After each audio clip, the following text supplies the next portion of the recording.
Hi guys, it's Angie with Fun Endeavors Tie-Dye Lab. Today let's make a scrunch and gravity dye dress. This is a tiered dress which I purchased from Old Navy. So it has 3 tiers. It has the top tier which has the sleeves out of it, and then a middle tier and the bottom tier. What I'm planning on trying to do is scrunch the top portion or the top tier of the dress. So my setup is I have 2 plastic sawhorses, and in between the 2 plastic sawhorses I have 2 long pieces of vinyl guttering. Then over the top of the 2 pieces of vinyl guttering I have a metal rack. I'm going to place the top portion or the top tier of this dress on the metal rack and scrunch it into the middle of the rack. Because the dress is kind of heavy, I'm poking a few pieces of the fabric through the little metal grate portion. That'll help keep the dress from sliding or falling off. Then down below, I'm going to place a plastic container to catch any of the runoff from the dye and the ice. I'm also going to make myself an ice barrier using some silicone cake molds. I'm going to place the cake molds around this portion of the dress and then hold them up next to the dress using some wooden clothespins attached to the metal rack.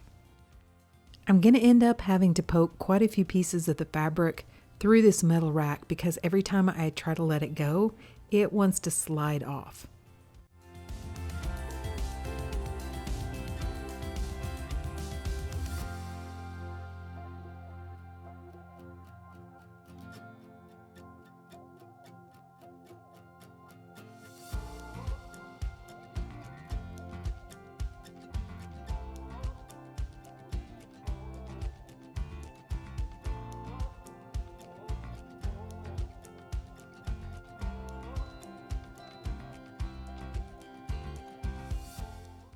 For this dress, I'm going to add just a little bit of ice to the top of the scrunched portion before I add the dye. I've done the scrunch gravity dyes both ways, where I added the dye directly to the item and where I've added a little bit of ice down first. They both work out really well. It's not necessary to add ice before you add the dye. You can do it either way and it'll turn out looking great. So for this dress, I'm going to use Dusty Purple, Spicy Plum, Rose Wine, Midnight Blue, and Raspberry from Pro Chemical and Dye. I'm also going to use Flint Stone from Dye Spin. I'm going to randomly add these colors to the top of the ice. The intended goal is to have the dye move from this scrunch portion all the way down to the very end or the bottom of the dress. This is so far the longest or largest item that I've ever done. So we'll see how far the dye travels down and how well this gravity dye works on something as long as a dress. Now I'm going to add some additional soda ash over the top of the dye because I'm going to force a lot of liquid through this dress, and I want to make sure I have plenty of soda ash remaining in the dress to properly react with the dye. Then I'm going to place a large chunk of ice that I made from a Cool Whip container on top and some smaller pieces of ice around the outside edges. As the smaller pieces of ice melted, I came back and added more ice and continued adding ice until the dye started to get all the way to the very bottom of the dress. Because it's really hot outside, I went ahead and put the dress inside of a plastic container that has a metal rack down in the bottom to allow the dress to process for about 24 hours. Placing the dress inside of the container is going to keep it damp while it processes. Once the dye dries in the fabric, it quits bonding, so I want to allow it plenty of time to bond properly with the fabric before it dries out. To rinse the dress, I took it to my utility sink and I began rinsing it in cold water to rinse out the soda ash. Then I warmed the water up to hot and continued rinsing to rinse out any of the excess dye that didn't bond with the fabric. Once the water was running almost clear, I put the dress along with some Dharma's professional textile detergent into my washing machine and I washed it using a hot water cycle. Then I put the dress into the dryer, ironed it, and here's what it looks like. Okay, so what do you think? I photographed this two different ways. I photographed it laying flat because I think you can see the design on the skirt of the dress a little bit better when it's flat. And I photographed it on the mannequin. So I think I did pretty well getting this scrunch portion on the top tier of the dress. I think that looks really pretty. And then the dye did go all the way down to the third or the very last tier. There's one small area on the back side of the dress where there is a little bit of white showing. And overall, I think the dress looks really good. I do think that middle tier looks, I guess maybe a little bit muddier than the rest of the dress, where maybe some of the colors mixed a little bit and just kind of, it's not quite as bright as the rest of the dress.